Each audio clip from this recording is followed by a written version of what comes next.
perspectives. Thank you.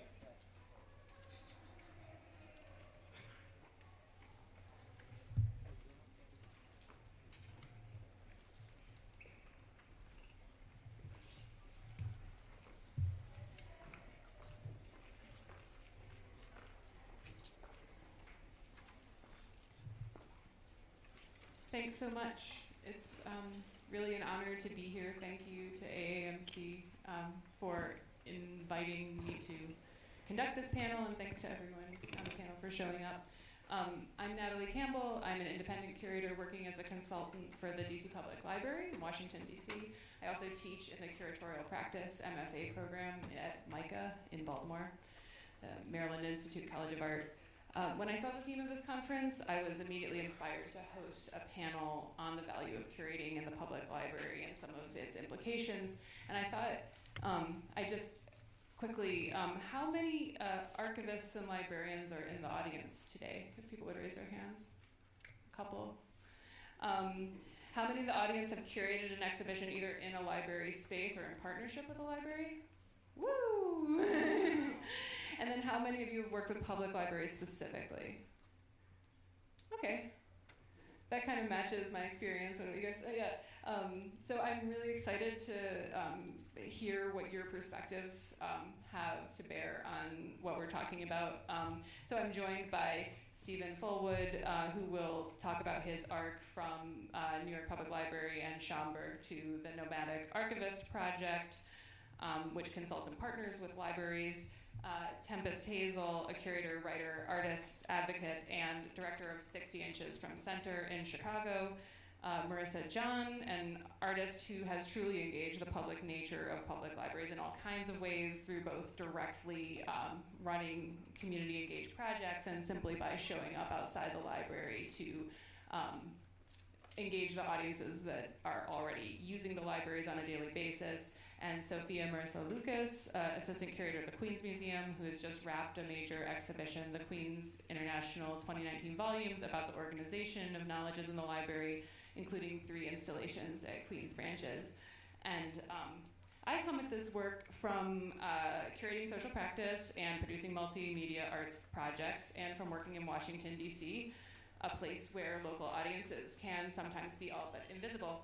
And DC was recently spotlighted in a study by the National Community Reinvestment Coalition, which called out DC as the most gentrified city nationally in terms of neighborhoods experiencing gentrification as a percentage over a 13-year period from 2000 to 2013. So the conversation in DC about cultural expression, about whose culture is expressed, is really at a fever pitch right now. There's a cultural plan underway, and that's massively being debated. So these are images from the construction of the central Washington, D.C. Central Martin Luther King Library in 1970 and a 2013 exhibition curated by Cultural D.C. And the library is currently undergoing a $200 million renovation project and will reopen in 2020. And enhancing art and exhibitions is part of that project. So DC Public Library does not have an exhibitions department, and all artist projects have been happening through partnerships. And so in this work, I've been very inspired by the excellent projects that have been happening at New York Public Library, Brooklyn Public Library, and all over this city. And I really hope that perhaps this space can be a place where we can reflect on how different regional and city perspectives can connect. I'm not going to be the first to posit that public libraries are one of the most vital and necessary spaces in an era of increasing inequality. And for the past 3 years, the work that I've been doing in DC on art and cultural programs has also included planning for historical exhibitions. And so one of the projects has been developing a plan for the art program at the library that documents how and why some of the arts programming we have hosted has been successful. And we find that even in a city full of free museums, we have users coming who would never visit a museum, and we're tackling issues that are urgent, of urgent concern to our users, can have great power. And so in this work by Holly Bass, she's an organizer, educator, and writer, as well as a dancer, who said, I find that the library fosters community in a way that traditional art spaces struggle to do. There's a sense of protection and investment, and a sense of curiosity and willingness to have conversations that you don't have in other audiences. And Holly has presented 2 projects for the MLK Library Great Hall. And this is something that has been echoed in various interviews I've been conducting. So I've spoken to curators and library staff about the multi-year partnership, for example, from San Francisco Public Library and SF MoMA called Public Knowledge, which some of you may know. And the partnership originated when SF MoMA closed for renovation, and the curators of SF MoMA proposed the South African collective Chimaranga to do an installation that you see at the bottom of this slide. And that grew into a larger multi-year collaboration, which includes the projects by Stephanie Sahuko and Josh Kuhn pictured above, among others. And so Michelle Jeffers, the chief of community programs and partnerships in San Francisco, said to me, it used to be that a patron of the museum was a patron of the library. Today, this is not the case. A patron of the museum might be a benefactor of the library. And Sahuko's project actually directly addressed the differences of class and patronage. Added value was this collaborative artist-curated book sale that raised $200,000 in 2 days for Friends of the San Francisco Public Library by repackaging hard-to-move volumes and staging the book sale in the museum's lobby. And then it was funded by the NEH and the Corrupt Foundation, and San Francisco Public Library, as a result of many things, including this work, was awarded a 2018 Gale Library Journal Library of the Year Award. And I think Michelle had also said to me, artists are some of the best advocates a library has, and it's not just because of, I want to posit that it's not just because of this PR marketing value, as we know, but it's because of artists are very engaged users of the resources and content of the library, and sidebar, often care deeply about and are deeply impacted by issues of civic space, access to culture, displacement, and preservation. So just 2 more notes on what we're up to in DC. Many libraries have Maker-in-Residence programs right now. This is our current Maker-in-Residence, Sade Makonnen, who receives funding to lead workshops and also produce her own work in the library's maker spaces. And this is a project that we did to be responsive to the 50th anniversary of 1968 in DC and the anniversary of the Poor People's Campaign, where 6,000 people camped on the National Mall for 6 weeks in Resurrection City. We created a collaborative poster project inspired by the protest mural known as the Hunger Wall, which moved across libraries and involved many collaborators. There's actually an iteration of the project on view at Interference Archive in Brooklyn right now. And one of the, it was a very layered project that I won't go into detail, but just to give glimpses into the fact that a team of librarians created online resource guides. There was a migratory installation that had content from our collections in Library of Congress. There's a website, dclibrary.org/1968, with more information about the various components of the project. But it really speaks to how art is something that we have been aiming to integrate throughout our system to spark engagement with history and critical social issues. So that's just a little bit of background about my frame of working with the library, and I wanted to let each of our panelists introduce their work, starting with Stephen.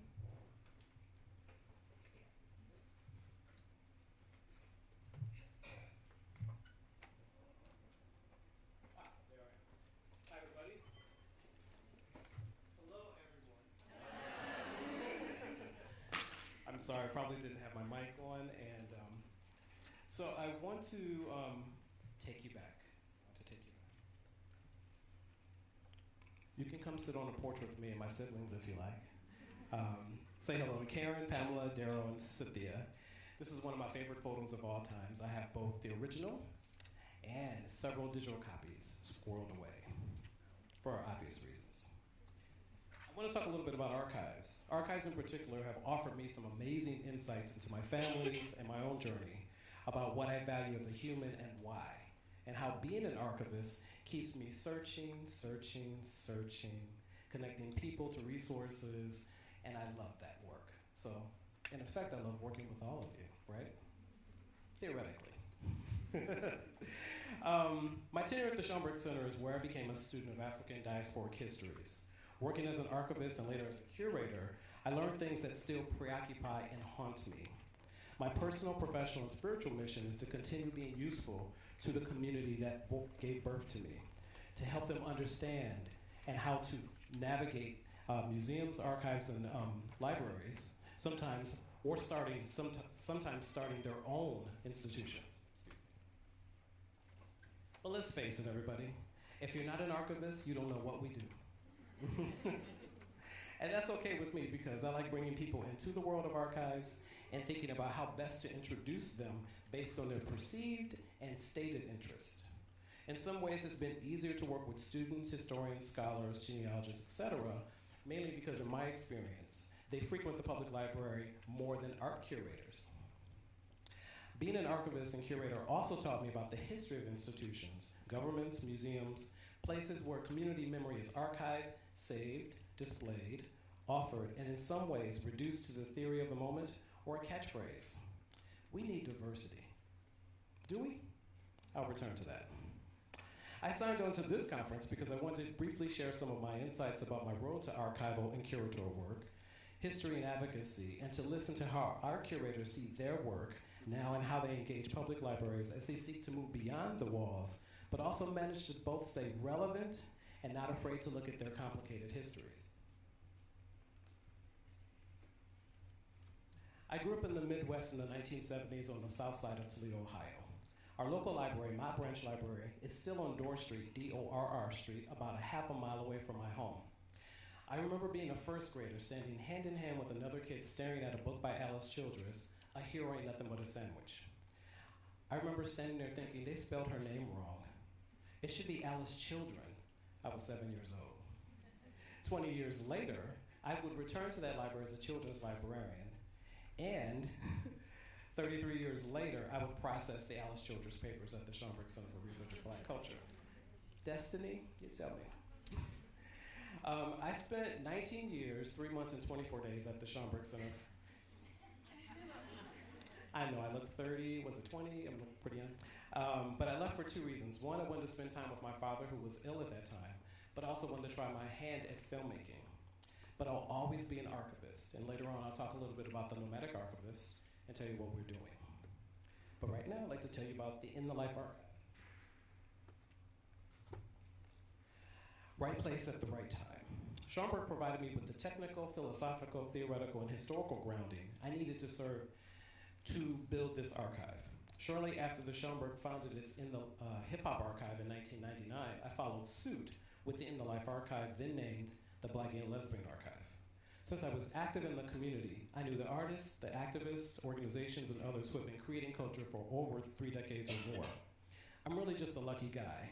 The community built the In the Life Archive. They trusted the Schomburg Center, and they trusted me to archive their individual and collective histories. When I was at the Schomburg, I worked with a number of our curators, such as folks from the Museum of the City of New York, Brooklyn Museum, New York Historical Society, El Museo del Barrio, Studio Museum, among others. Usually, the curators knew what they wanted and were seeking permission to use an item or items within their exhibition. Since I left the Schomburg, I've been working with the Black Theater Commons. It was founded in 2014, and it's a network of theater practitioners who self-identify as members of the African diaspora to support Black theater life, history, and culture. In July of 2018, BTC hired me to lead their national archival initiative to identify and work with current and historical theaters to, in some cases, manage their archives. The project is sponsored by Mellon and the Smith Fund, the latter of which will be involved in digiting certain parts of certain theatrical collections. I've been able to identify over 130 in existence theaters along with historical theaters, and I've also been able to identify theatrical records at institutions. About 130 of those Black theaters practitioners, I've been able to identify about 20 to 35. We are finishing the first grant period and hope to be renewed for 2 more years, which I really hope because, as you know, it can take a long time to work with folks to archive their materials.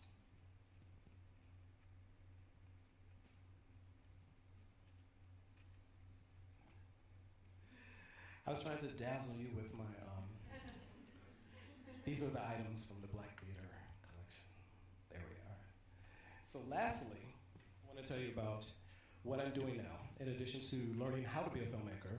After leaving the Schomburg, Miranda Mims and I, a former colleague of mine at the Schomburg Center, decided that we wanted to continue the work we were doing at the Schomburg Center by working directly with institutions and organizations who work with materials produced by and about people of African descent. The difference between working with art curators at the Schomburg and now is that before it was my job to partner with art curators as an NYPL employee to help them find resources or to facilitate the preparation or transfer of items they've selected for exhibitions. As independent archivists, Miranda and I decide which curators we want to work with based on what we think of as equity, not diversity or even representation as far as a black face in a traditionally white space. Equity means for us that we're coming to museums, libraries, and archives as partners with a charge to facilitate meaningful relationships between them and the communities they supposedly serve. Outreach programs, oral history programs, workshops. These are just some of the things that some museums are doing quite well. Some are doing it fairly and others with a limited vision about how their actions impact various communities and how it empowers or disempowers them to learn about their own history. To clarify, it can be a good thing to partner with museums, but our main charge is education and advocacy. We want to contribute to a conversation among people of African descent about how to navigate cultural organizations and institutions like museums, libraries, and archives to better understand the origins of these cultural institutions and what rights they have as collectors and as people. To empower our communities to build institutions, this is a thing that we are interested in doing and are doing. To build trust and clarity where many institutions position themselves as the only sources of information behind closed doors, guarded by security, under glass. Thank you very much for walking with me.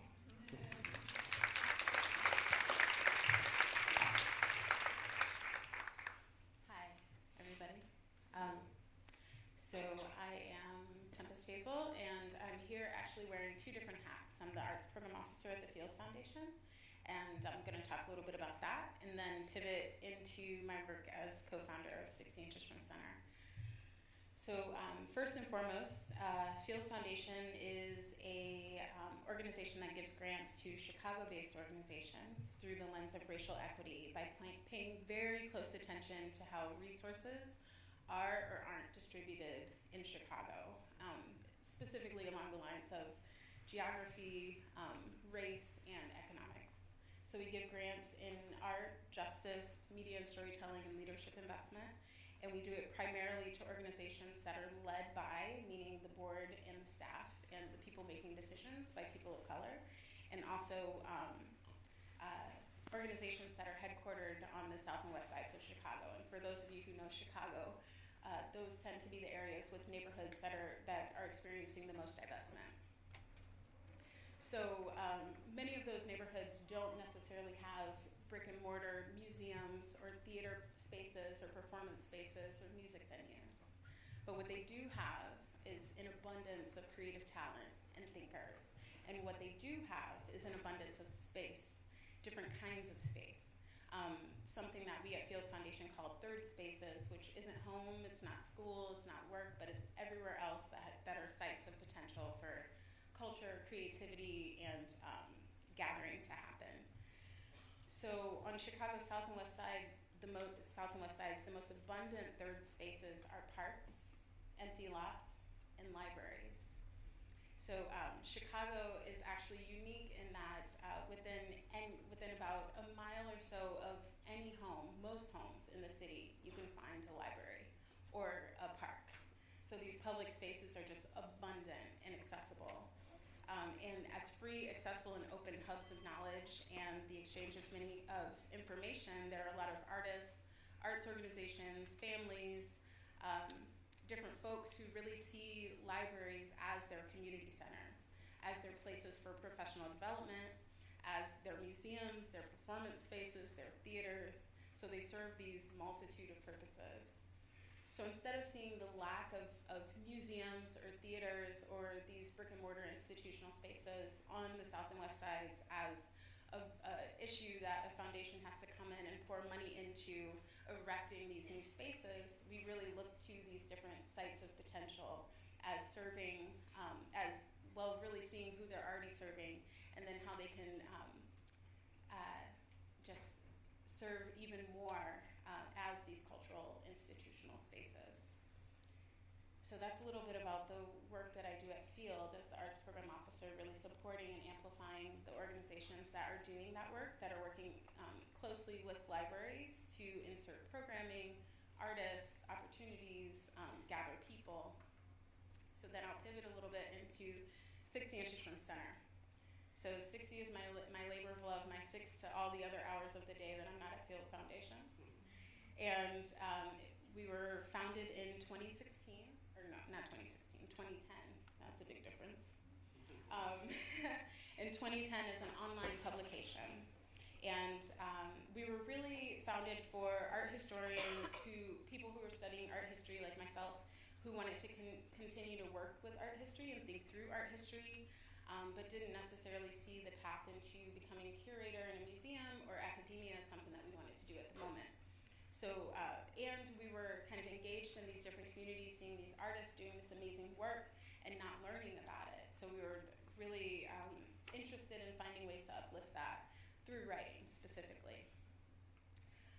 So there's in Chicago, there's just an abundance of artists who are working with these hybridized practices and thinking about things in really expansive ways, aren't really definable. There are these pop-up spaces. There's a plethora of artist-run spaces, people with that for one night will turn their apartment into a gallery space, and that's kind of it's a life force of the artistic community in Chicago, and that wasn't being documented. We were also seeing a lack of coverage of artists of color, queer artists, women artists, artists with disabilities who just weren't making the pages of the different publications that are in Chicago. So 60 was born as labor of love around all of those ideas and out of identifying a need. But in addition to the issue of coverage and offering opportunities for art historians and these different curators, independent curators, we were interested in how the art historical canon was missing giant sections of history in general, but also Chicago's art history has huge gaps in the ways that it's documented. And we knew this important work was happening because it was our community. These were the people that we were spending our times with. These were the people that we were creating spaces for, opening our apartments for. So one of the big questions that we ask at 60 is, what are the pathways for disrupting the art historical canon? And the answer we found for that, archives, completely, which are a powerful tool that scholars, curators, and other authors of history are deeply engaged in throughout their work.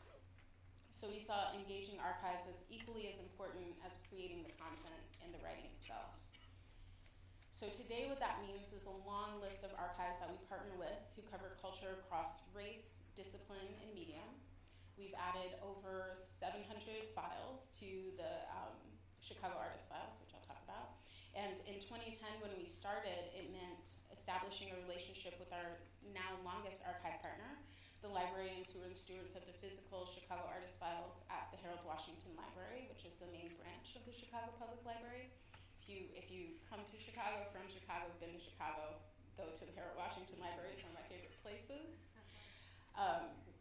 But the Chicago Artist Files focus on print ephemera with some digital and contain over 11,000 folders of artists, artist-run spaces, galleries, collectives, curators starting in 1890. So since the collection was established from administrative relics and paperwork generated from the exhibitions that the library had done back in the early 20th century, it's been skewed and it's missing the exact demographic that 60 seeks to support. So now, while we're primarily an online publication, we also have physical copies of our content, actually like printed on archival paper and filed within the Chicago Artist Files. We start new files based on who we're profiling, the artists and the spaces. And we do that and we partner with the library because you can access these files whether or not you have a library card. Any artist who has a file or doesn't have a file can start their own based on very loose criteria of having 2 exhibitions and self-identifying as a Chicago-based artist at any point in your career. So with that kind of accessibility, we relationship that helped us establish how we build our relationships with other archives. And since then, we've established a lot of different programs that continue to help support different archival practices and the way that artists and writers are engaged with archives. So we've amped up our programming to include open office hours where different folks, cultural workers, can drop off materials and we'll hand deliver them to the archives for them. And they can also get digital scans so that they have a copy for themselves to hold on to. And in 2017, we established the Chicago Archives and Artists Project, which raises money and facilitates artist commissions and collaborations between artists, archivists, and archives across Chicago. And we also we've produced 2 festivals, Archive Festival, Archive and Artist Festivals. And that usually happens in a library or archive space, and artists, archivists, and community collection builders are able to meet and connect. We also prioritize working with archives and libraries that either speak to our mission or the practices of the artists that we work with. So we've worked with the protest collection at the Newberry Library. We've worked with the Kink collections of the Leather Archives and Museum. We've worked with the Open and Rewritable Archives of Read Write Library, which is a media archive. We've worked with Media Burn, which is a video and VHS archive. We've worked with the Chicago History Museum's fashion collection and paired artists with them. So the list just keeps growing in that way. And I didn't scroll through some of my pictures. This is at the Chicago History Museum. But all in all, no matter what archive we're working with, really at the center of the work that we do is about disruption. It's about interrogating the canon and questioning accessibility, processes, and the myths and challenges that are often constructed with and around archives and art history.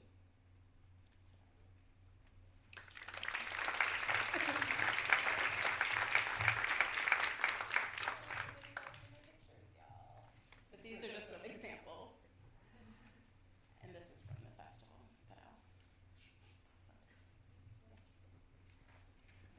Hi. So 2 things inform the works that I'm going to share with you. One of them is maybe like you all, a sheer love or a sense of wonder about the printed word, which is so metaphysical. This little thing with these little legs and opens up these worlds. And the second thing is my mother is from Ecuador, my dad is from China. I was the first to be born here. I'm very aware of the privilege I had to go to school, and which is in contrast to some of the other people in my family who did not have the same kind of access. So educational equity and access are very important to me, and so libraries have played an important role. And my training is as an artist, and I also work as a filmmaker. I taught in K-12 spaces for 2 decades, and partially my training professionally is as an advocate. So they come together in projects, and Studio Rev, which is a nonprofit that I started, and we work as a team of artists, media makers, techies, low-wage workers, immigrants, and youth, and we co-produce creative media and public art about the issues that we face. In the different projects and programs, I should say that we have had partnerships with a number of libraries, such as Schaumburg, Queens Museum, Brooklyn Museum, San Francisco Public Library, and a few others that you'll hear about shortly, as well as governmental entities like the New York Office of Immigrant Affairs here. And the kinds of people that we're working with are street vendors, domestic workers, people with low literacy rates. Right, so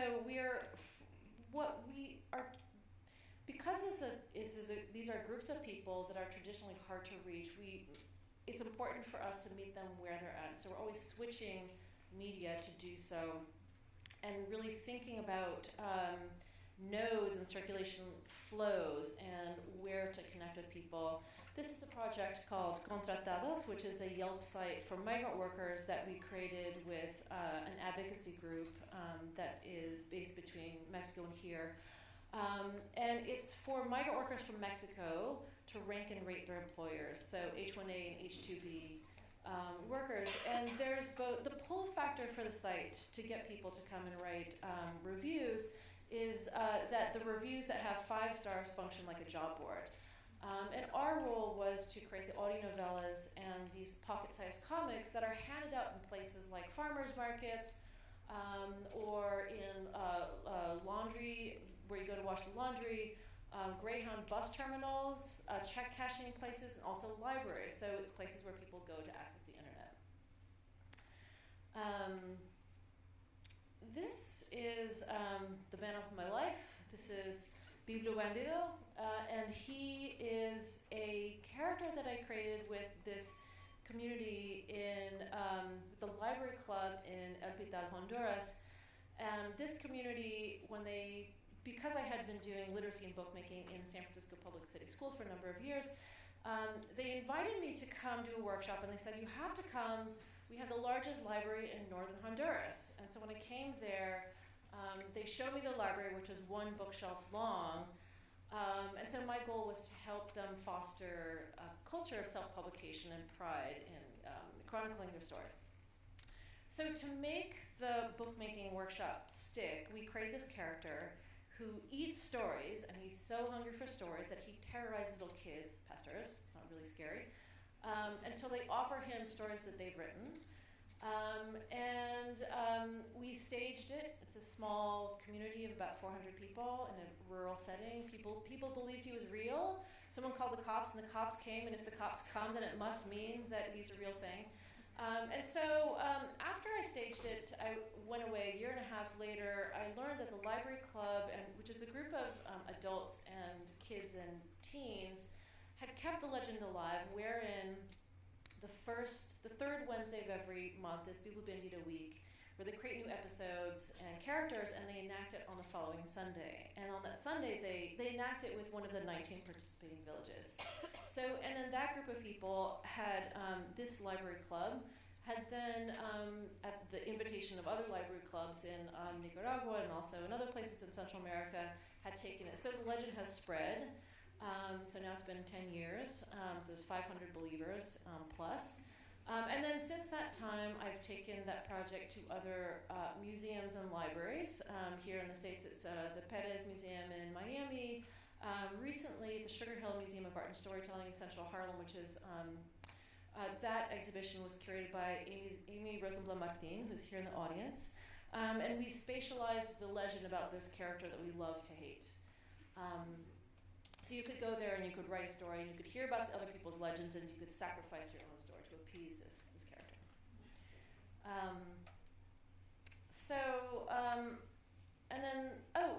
The Seattle Public Library adopted Biblu Bandido as their digital media mascot. So in their community, there was a basic literacy level met. In that context, the question was, what does 21st century literacy look like? And so here I worked with my students at MIT, and we created a number of paper circuitry templates where the kids would come in. There's a lot of homeschooled kids would come in, and they'd learn how electricity works and so forth, and you'd use the design to then inform your story.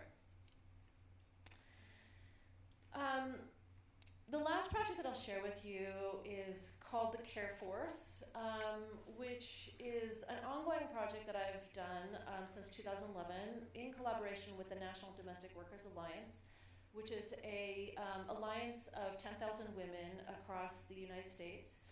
So nannies, housekeepers, and caregivers, and allies like domestic employers and so forth. And the project, my collaboration started after they passed, here in New York City, we passed the nation's, well, not New York City, Albany first, passed the nation's first domestic worker Bill of Rights, which granted domestic workers basic things like overtime pay, days of rest, and so forth. And to help get the word out to the 200,000 domestic workers in New York about their newfound rights, we created these audio novellas. At the time, smartphones were not accessible, so you call them using any kind of phone, you hear these audio novellas about your rights. And that toolkit and paper toolkits as well. We handed them out to domestic workers at places like Storytime Hour at the public library is one of our key places, because it's where there's a concentration of domestic employers going in with nannies, for example, here in the Upper West Side, going in with the kids that they're taking care of, and on the way out or on the way in, they would learn about their rights. And in some places, later this project spread to cover more states, as more states have passed their Bill of Rights. Now it's 8 localities.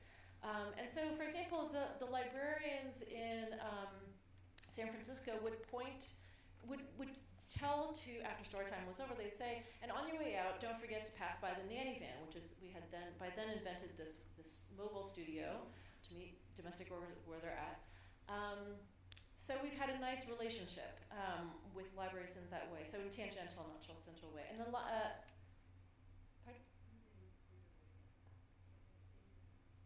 Okay.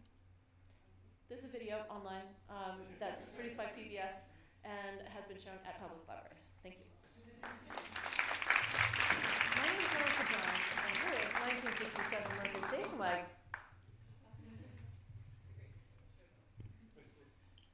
Hello. So I am assistant curator at the Queen's Museum. I'm sure some of you are familiar with the Queen's Museum, but I want to give a little bit of a context because it's sort of a special and peculiar place.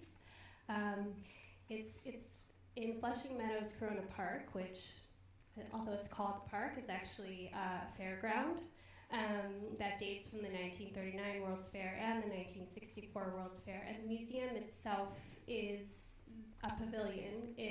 The building dates from the 39 World's Fair, where it was the New York City Pavilion. Since 2013, the museum has occupied the entire museum, but prior to that, it just took up half. And one more note about the building's history. From 1946 to 1951, it was the first home of the UN. So many, many important decisions were made on site at the museum. So while we're not truly a collecting institution, and we're sort of more of a Kunsthalle that puts on contemporary art shows, we have this really, really rich DNA that forms a backdrop for everything that we do.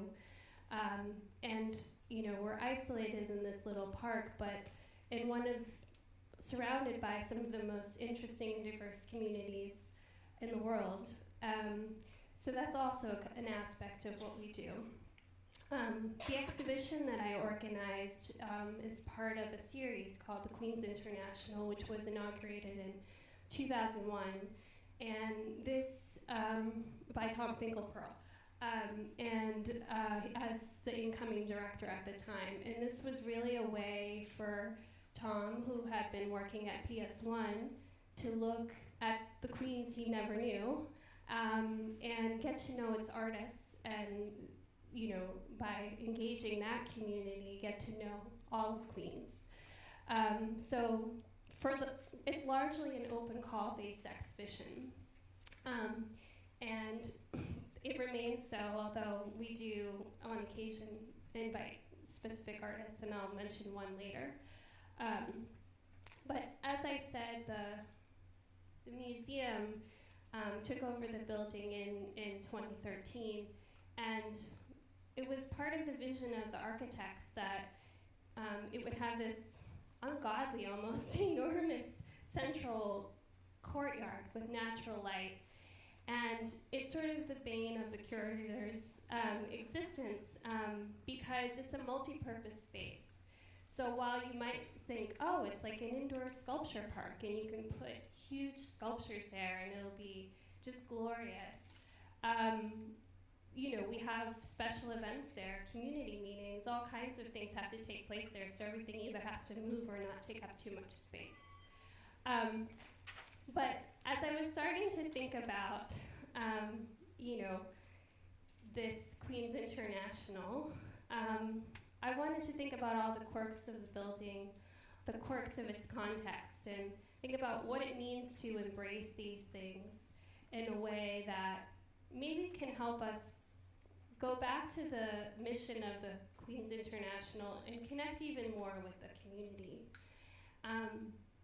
Another note about the renovation is that it's not complete, and sometime in the future we're intended to have a branch of the Queens Library on site at the museum. And so this was sort of in the back of my mind, but also in the back of my mind was the fact that the Queens Library has 63 branches all over Queens, and they do a tremendous amount of work and you know, as a service, but also in cultural programming. And while my colleagues in education and our community outreach departments have worked with the Queens Library, the Curatorial department really hadn't. So looking to the future and, you know, and thinking about the present, it seemed like a kind of fruitful thing to think about what it would mean to engage the Queens Library in this process of a local international exhibition, which is what the show is sort of tongue-in-cheekily intended to be. As I, you know, began to think about that process, I sort of thought about the library as a co-curator. I had to get to know the library, I had to get to know its bureaucracy, I had to understand, you know, how it generates content and meaning for its users, why they use the word users while we use the term visitor or viewer, and where we could parse new possibilities in those tensions. So what you're looking at here, if you haven't been to the museum, the main galleries sort of form a U shape around that central space. And so you're looking at me sort of asserting its parkiness. There are park benches, both from our collection and from the fairs, and also on loan from the Parks Department, and all of the things that are possible in public space. So works that reference communing, or, you know, sort of anonymous coexistence or surveillance. And then the image on the right is one of the most direct collaborations with the library, which is a project called Ultraviolet Archives, where an artist basically created a sub-archive from the library's holdings of works that had been banned or challenged or censored in some way that also had a connection to New York City, either in its content or authorship, etc. And she created this active space within the museum. It was incredible. It crossed also disciplines. It wasn't just books, and it was also music, etc., where people could engage with this material and also experience her live revision of these categorizations. So it was kind of a conversation that I really wanted this exhibition to have, which was about the experience of developing knowledge, both as some, you know, a user, and also as a gatekeeper, and how those experiences are different. They can be spatialized, they can be embodied, they can be social, they can be antisocial. And so this project sort of encapsulates the performativity of that, but also the kind of sort of hermetic aspects of that as well. And then, given the building's history, it was really important for the projects at the museum, you know, wherever possible, for them to really respond to the building as an artifact and as this sort of living archive of these histories. So the project on the right, this is actually just a detail of a room-sized installation that responds to the model at the center, which is of the water system from that supports New York City's water use. And that model was built for the 1939 World's Fair. So Camille Hoffman is the artist, and she developed this really sophisticated, sort of subversive revision of the New York State motto, which is Excelsior, ever upward, and the New York State seal, which you're seeing her version of there. And sort of the linchpin of this is that Excelsior is also this organic material made from wood that is used to line coastlines to prevent coastal erosion.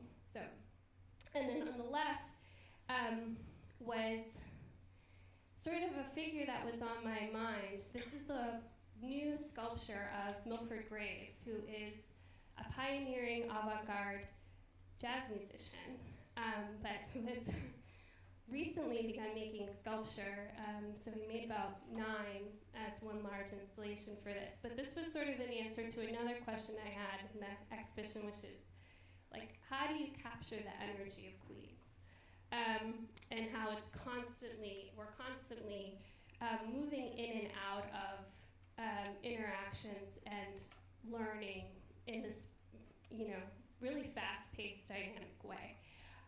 So he's a sort of autodidact polymath working across many, many disciplines. I won't get into it, but a very important figure. We dedicated a room to his work, and it sort of functioned as a library of symbols. And then we also had taken over the gift shop at the museum with a project by art critic Brian Jercourt and social practice artist Christine Wong Yap. And they developed a project called The People's Guide to the Queens International. So this was a space where that invited visitors to respond to the exhibition through writing. There were also a series of workshops that happened in the museum and also in the library branches.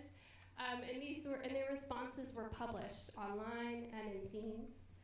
And then we at the Queens Museum since 2015 have had a project called From the Library Of, where we invite artists who are exhibiting to give us titles of books to sort of sit alongside their projects and give more context to the work. And so we exhibited the full archive for the first time. And then, as Natalie said, there were 3 installations in Queens Library branches. And then we were also able to do some collaborative programming.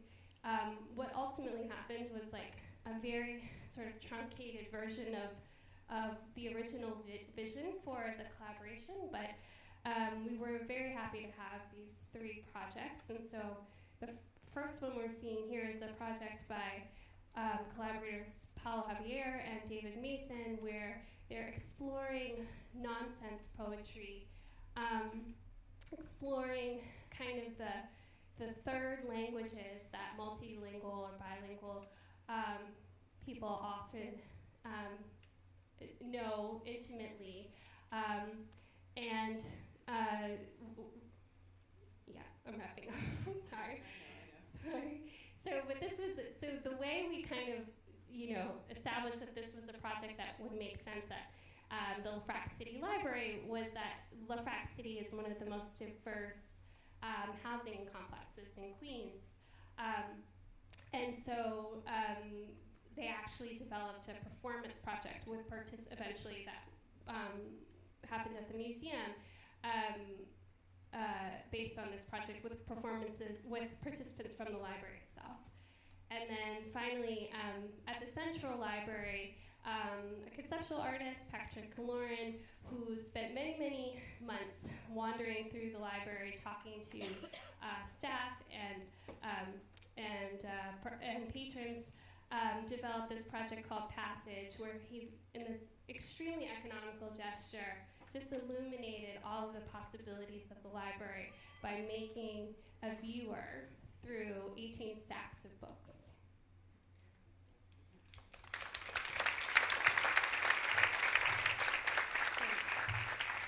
Thanks, Sophia. And I know we need to turn things to the audience, but I have so many questions for this group, and obviously I don't have any time to really address them. But to speak to a little bit to why I wanted to bring together such a clearly sort of multidisciplinary group for this conversation is that at the core of this for me is how much does the publicness of the public library inform your ideas of inform our understanding of curatorial practice. In a way, I understand that we're operating with a very different definition of the curator than the art historical institutional curator that is sort of the core of this conference and the practice, but we also are looking to bring rigor into this work that we're doing, and we're also seeking to address the sort of urgency of the third space that Tempest spoke about. And I think so at every point, Sophia's project brings up some of the logistical issues that come with that. Stephen's work and Tempest as well speaks to the public nature of the public library's archive as a place where many people who don't have a familiarity with collections go into the space for the first time often. And Marissa, as an artist, has found all these different ways of addressing publics that are in these spaces. So I don't know, those were some of the reasons that I wanted this group to be together, knowing that I can't really ask you direct questions, but I am thinking about how these different ideas, and I'd love to hear from others in the audience that have embarked on projects with public libraries or have questions, some questions or responses.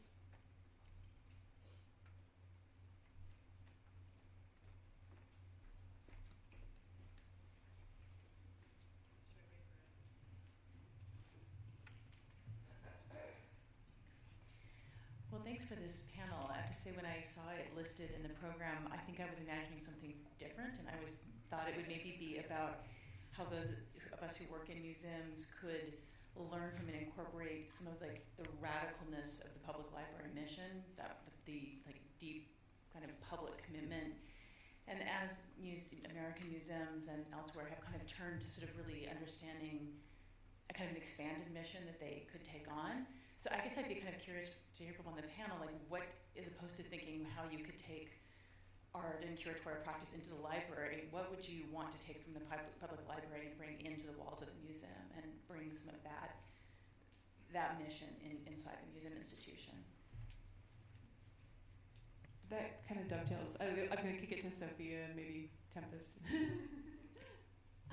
So yeah, that was perhaps the way I presented maybe didn't give a balanced perspective on this, but that was a big part of what we wanted to do, and I think in the end it sort of leaned more in the direction of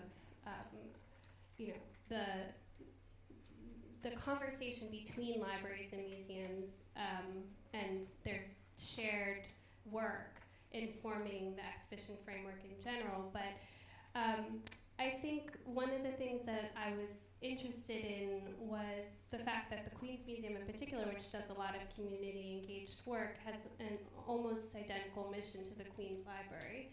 But I know that we do things quite differently, and we don't formalize, for instance, feedback or data from our users to think about how that should inform our programs and initiatives. We sort of take a more qualitative approach, and we sort of have a more internal kind of sense of our mission and how our initiatives fall in line with that, rather than the Queen's Library, when I think many libraries, takes a completely user-centered focus and sees everything they do on kind of a horizontal plane as a service. So while I don't think, I think pedagogy is something, it's kind of the elephant in the room when you start thinking about the difference between those two things. I think there is something, especially today, to be said about how we're all oriented as users, as consumers, and what kind of radical possibilities there are for museums to proactively think through that framework while still upholding a mission in pedagogy. And actually, I want to jump in because I am certainly interested in this radical democratization, this kind of potential, and involving librarians in developing portions of the content was part of that for us in DC. But also, I thought that Julie Crook's comment in the last panel and some of what Nicole had to say also just about what I think of as actually bringing community organizing strategies to the curatorial field with rigor. Your training as an educator. I mean, when Julie was saying that, you know, her background as an independent curator allowed her to constantly be in conversation with community spaces and reporting back. And Stephen, that speaks to also, I think, what you're able to do as an archivist and an outsider. So I guess I'm kind of trying to, like, that's how I am thinking about it methodologically. I really appreciated the point of thinking about the difference between thinking about users and visitors and how we even define our audiences. And I think that's kind of key, for me at least, to the shift. So the publics that I deal with in my work is mostly like artists, folks who are in the arts, and that is our chosen audience. We don't necessarily, at 60, we don't necessarily focus on the general public other than readers, but even then it's usually artists. And I think that the difference, and I bring that up because what we're interested in is how artists can become users of these materials in ways because they don't necessarily even know that they have access to it. And because, and why archives are so important is because, and you can kind of lend this to other collections, art collections, other things, but it's just knowing that it's there and being able to facilitate and open up that access and to shift from being a visitor to a museum into a user, or even when it comes to artists, they are invited in, if we think about performance artists, are invited in to do a work or to speak or to exhibit, but sometimes the level of engagement stops there. And to be able to have them really become users of the museum in a way, of the materials that are there, and to be able to recontextualize it and complicate it. And for museums not to be scared of artists being able to complicate it, and also not being, what we've run into, some of the things that we've run into is the fact-based nature of wanting to have, like, artists aren't scholars. They're not coming in to necessarily write a book or do anything like that. And artists are a different kind of scholar, let me say it in that way. And there's a certain amount of speculation that artists like to sometimes maintain, and I think that's an important thing of imagination, using materials and being able to expand on that. So I would kind of flip how we think about who's attending who's coming to these spaces and how they're using it. Libraries, you know, like you come in and you can touch everything, and you can just, you know, there's a freedom there. You can almost touch everything. You can almost touch everything. But there's what I mean is there's a kind of freedom in libraries. When you come in, you're not self-conscious about like how you're moving through the space so much. And I think that's kind of there's a movement and an access and an engagement that could really be learned there. Time for another? Cora Fisher. Hi, everyone. I'm the visual art curator at the Brooklyn Public Library, and I've been there. Should I wait for the mic?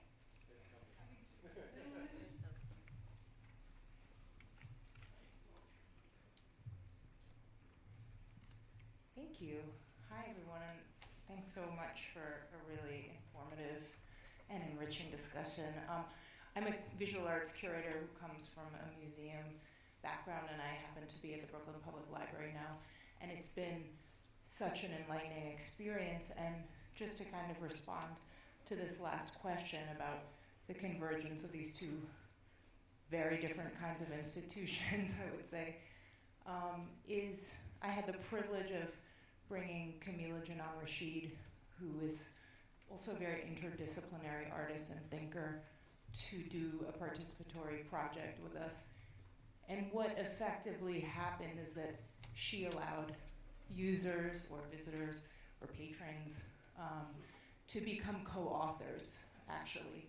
And so I'd like to I could get into the mechanics of how that happened, but I'd love to even just suggest that or offer that as a possible mode of production, is really inviting artists in there to disrupt the way we experience books or libraries, and also to invite people who experience that work almost accidentally to become really deeply implicated in its production. So it's been really fun.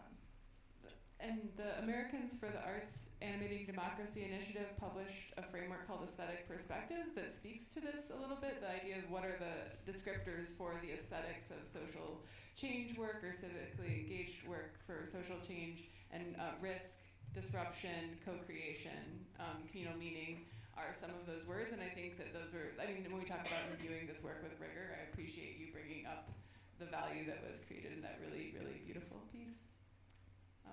Thank you all for joining us and going on this journey.